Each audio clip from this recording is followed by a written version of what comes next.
কি হয়েছে?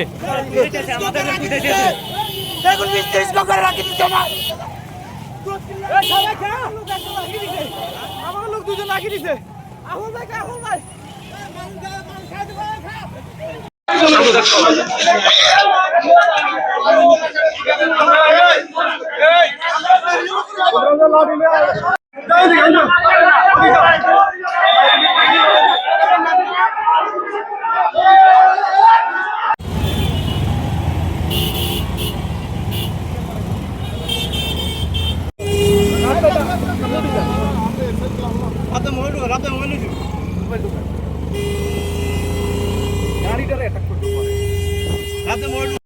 প্রকৌশলী মোহাম্মদ ফজল আজিম সাহেব ছিলেন, ওনাকেও হত্যা চেষ্টা করছে, ওনার গাড়ি বহরে হামলা করছিল, আজকে আবার আমার গাড়ি বহরে হামলা করছে।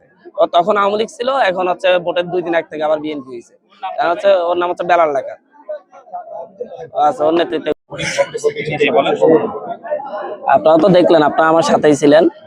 আমরা যখন এখানে আমার ক্ষতিগ্রস্ত মানুষজনকে দেখে, আহতদেরকে দেখে আমি যখন ব্যাক করতেছিলাম নিরাপদে, তখন পিছন থেকে আমাদের উপর আক্রমণ করে। আমি এখানে এসে বসছি, কারণ আমি চলে গেলে তো আমার ভোটাররা নিরাপদ না। আমি এই জায়গায় থাকবো যতক্ষণ পর্যন্ত আমার ভোটারদের নিরাপত্তা, আমার হাতের মানুষের নিরাপত্তা নিশ্চিত হয়। যদি প্রশাসন যদি না পারে, সেটা প্রতিহত আমি সাধারণ মানুষকে নিয়ে করবো। আমি আছি এখানে। পুলিশ কি করবে, প্রশাসন কি করবে, প্রশাসন জানে, এর বাইরে কোনো ইয়া নেই। এর আগে এত ইয়া হলো, যার নেতৃত্বে এখন আমার উপর হামলা হলো, ওর নেতৃত্বে এর আগের এমপি ফজল আজিম সাহেবের উপর হামলা হয়েছে, ফজল আজিম সাহেবের উপর।